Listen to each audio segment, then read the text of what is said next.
today. Yeah. Scotty B, Beep, Beeper, husband, son, brother, uncle, friend to cats, and everyone he met. Scott lived life to the fullest and led anything but a boring life. Growing up, we were lucky. We had a good home, great parents who taught us everything we needed to know to get out in the world and provide us with opportunities that both of us cherished. Scott and I shared a love of Clear Lake. We both loved our home in Onanal, sledding on the GT snow racers down the side of our yard on a run that went around trees and rock walls, biking down the different paths in Riding Mountain National Park, cross-country skiing through those same paths in the winter. Scott held a few jobs in the park growing up, one of which was working for the gas station that had the bike rentals. The weekends and summers at the lake were a highlight, and afternoons at the beach, ice cream, sun, fun, and friends. Life at the lake was not always kind to Scott. Back in the day, Scott was at the playground running around and having fun until he fell off the slide and broke his arm badly. Scott knew Mom would be visiting Elaine down at Cottage Crafts, and a kind stranger brought him back to our parents, who promptly drove him to the emergency room in Erickson, who then sent him to Minnedosa, who then sent him to Brandon. Poor guy on his arm in a cast for quite some time. And then there was the time that he and Dad were in a park for a skate. Scott slipped on the ice, fell, and took out Dad's legs from under him, with Dad landing on Scott's head, leaving him with a good bump and a mild concussion.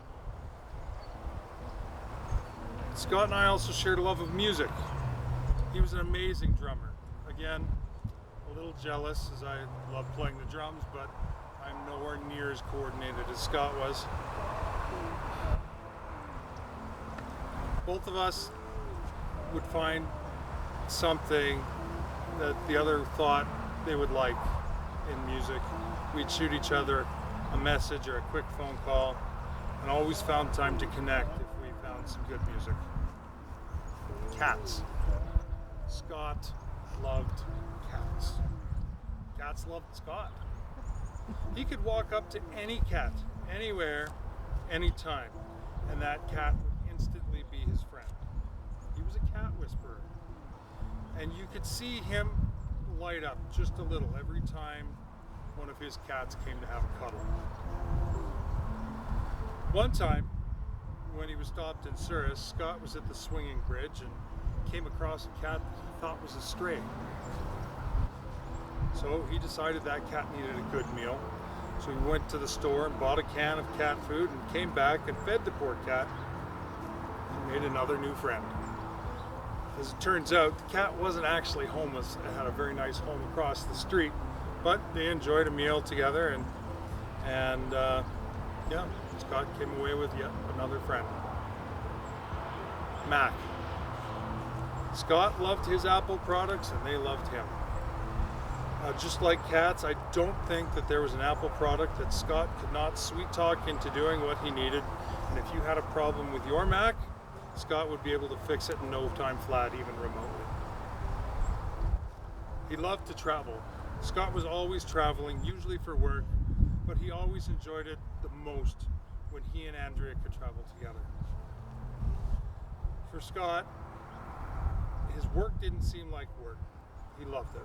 He loved his programming and design so much that he became involved with Smashing Magazine and their conferences all over the world, and was most proud when he was asked to organize a major conference in Whistler, BC.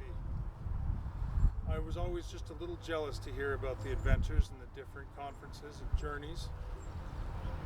His stories about Germany, Amsterdam, New York, San Francisco, and all Iceland always had me on the edge of my seat and dreaming. Maybe one day. And that went for anything Scott would talk about. He had the gift of gab. He could tell a story like no other and swoop you up into the excitement. He would talk of his travels or whatever else he had been dreaming up, like his kale chips empire, music, and even work. But he often talked about taking Andrea to Iceland, as it was one of his favorite places on earth. Just like cats, Scott had the uncanny ability to make new friends wherever he went. People were drawn to him, usually through his stories, and I think it was apparent in the outpouring of sympathy, sorrows, and grieving from the hundreds of people who reached out after they heard of his passing. He had so many friends around the world, and we are grateful to those who shared stories with us over the last few weeks. Scott was full of love. He loved his family. We don't have a huge family, but he always showed his love and that he cared for everyone. I saw Scott's love most of all when he was with Andrea. The way he looked at her when they were together, the way they interacted with each other, the way he would ring the bell on his bike as he passed their window when he arrived home from a bike ride. If the world had the kind of love that Scott showed for everyone and everything, we would be in a much better place. He had so much pride in our family name. He was proud to be the vice president of our Family Arts Foundation. I know that when Scott was taken from us, he embarked on his next great adventure and was greeted by all the family and friends that went before him. I know one grandma had a chocolate cake with whopping cream, and the other had her famous waffle cookies, waiting to spoil him. Papa had a big bag of yogurt raisins to share and tell stories, and Grandpa was up there ready to play a cheesy practical joke on him, probably a whoopee cushion when he sat down to eat his cake. I know he is well loved and looked after him.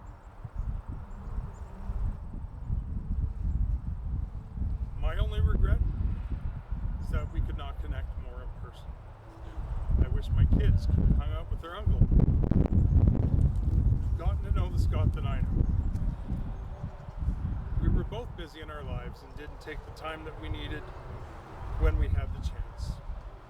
But we will continue to tell Scott's story to the wee ones, share his love of music, biking, traveling, and cats. As Scott was taken from us much too soon, we believe that there's so much love and pride in all of us for being a part of his amazing life. We love and miss you every day. Take care up there, and we will meet again. At this time, if there's anybody else that would like to come up and share a story or say something about Scott, what you loved about him, what you hated about him. If there are any random cats roaming the cemetery that want to come by, feel free.